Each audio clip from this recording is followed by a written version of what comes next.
चालाक बीवी। श्याम और राधा रायगढ़ गांव में रहते हैं। वैसे तो उनके अपने घर में ही 2 वक्त का खाना पूरा नहीं पड़ता, लेकिन फिर भी श्याम हर रोज किसी न किसी नए मेहमान को दोपहर के खाने पर घर ले आता है।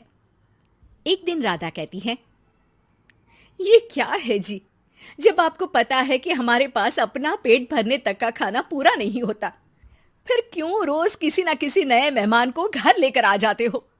ऐसे तो जिंदगी जीना मुश्किल हो जाएगा। मेहमानों को खिलाना पुण्य का काम होता है, इससे भगवान खुश होते हैं। तुम क्यों उसके बीच में आकर पाप की भागीदारी बन रही हो? दोबारा मेरे सामने ऐसी बात मत करना, समझी?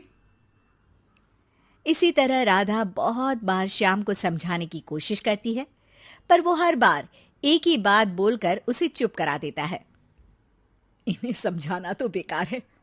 मुझे ही कोई ऐसी तरकीब सोचनी होगी जिससे मेहमान अपने आप ही यहां आना बंद कर दे।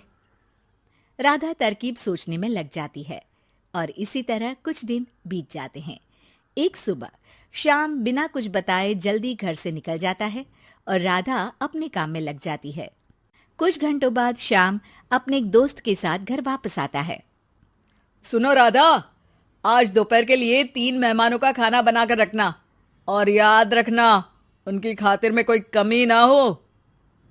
श्याम की बात पर राधा हैरानी से उसकी तरफ देखने लगती है, लेकिन दोस्त के साथ होने की वजह से कुछ बोल नहीं पाती। घर में तो ठीक तरह से 2 लोगों के खाने लायक तक दाल चावल नहीं है, और इन्हें मेहमान बुलाने हैं। बस अपना अपना बोलते हैं, दूसरे की तो कभी सुननी ही नहीं है। क्या करूं मैं? राधा क्या करूं क्या नहीं की उलझन में फंसी ही होती है कि उसके दिमाग में एक तरकीब आती है, जिस पर वो श्याम और उसके दोस्त के घर से बाहर जाते ही रसोई में से सिलबट्टा निकाल कर लाती है। अब मुझे मेरे ये साथी ही इस मुश्किल से बाहर निकालेंगे।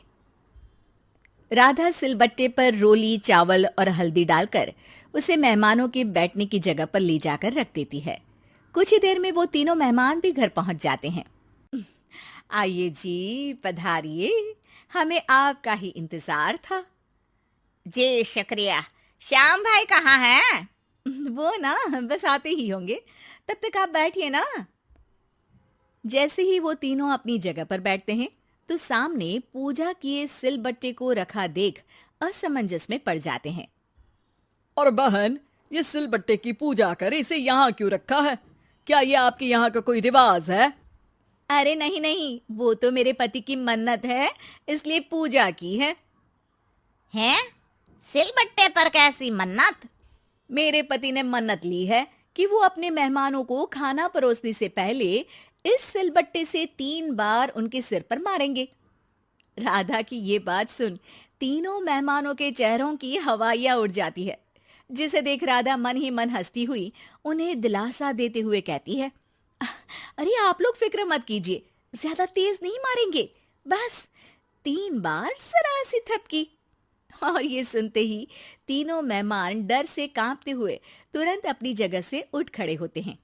अरे अरे, आप सब उठ क्यों गए? मेरे पति बस आते ही होंगे, फिर सब साथ में खाना खाइएगा। अरे जी नहीं, हमें कुछ नहीं खाना। ये कहकर तीनों मेहमान बिना एक पल की और देरी किए घर से बाहर भाग जाते हैं, जिन्हें जाते हुए घर के अंदर आता श्याम देख लेता है। अरे वाह राधा, उन तीनों मेहमानों ने तो बड़ी जल्दी खाना खा लिया। नहीं ना, बिना खाए ही चले गए। अरे वो क्यों? क्योंकि वो खाने से पहले मुझसे ये सिलबट्टा मांग रहे थे, तो मैंने बोल दिया कि मेरी माँ ने दिया है, मैं नहीं दे सकती। बस फिर वैसे ही चले गए। राधा की बात सुन श्याम गुस्से से लाल होकर उस पर चिल्लाने लगता है। तुम पागल हो क्या? मेहमान को नाराज कर दिया। मेहमान जो मांगे उन्हें वो देना हमारा फर्ज है। इतनी सी बात तुम्हें कब समझ में आएगी? मैं अभी उन्हें ये सिलबट्टा देकर वापस घर में ले आता हूं, तुम खाना तैयार रखना।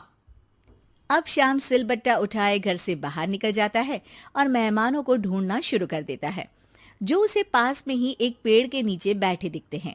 श्याम उनके पास पहुंचने ही वाला होता है कि वो उसे सिलबट्टे के साथ आता देख दोबारा भागना शुरू कर देते हैं, जिस पर श्याम भी उनके पीछे भागने लगता है। अरे रुको, मैं आप लोगों को ये देना चाहता हूं। अरे आप लोग रुको तो सही। अरे भाई, ये तो हाथ धोकर पीछे पड़ गया है। अरे जुबान कम और पैर तेज चलाओ। वो तीनों पिटाई के डर से और ज्यादा तेज भागने लगते हैं।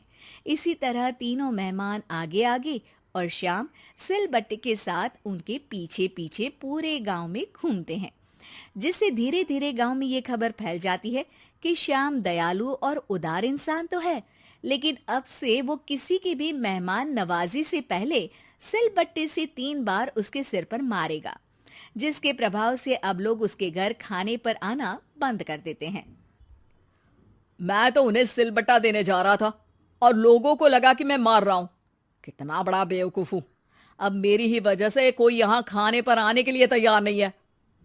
इस तरह राधा अपनी होशियारी और सिलबट्टे की मदद से श्याम के मेहमानों वाली आदत से छुटकारा भी पा लेती है और घर की शांति भी भंग नहीं होती। जरूरी नहीं कि हर जंग हथियार से ही लड़ी जाए। कुछ के लिए सिर्फ दिमागी चाल ही काफी होती है, और अगर शांति के साथ अच्छे से दिमाग लगाकर सोचा जाए तो मुश्किल से मुश्किल समस्या का समाधान मिल ही जाता है।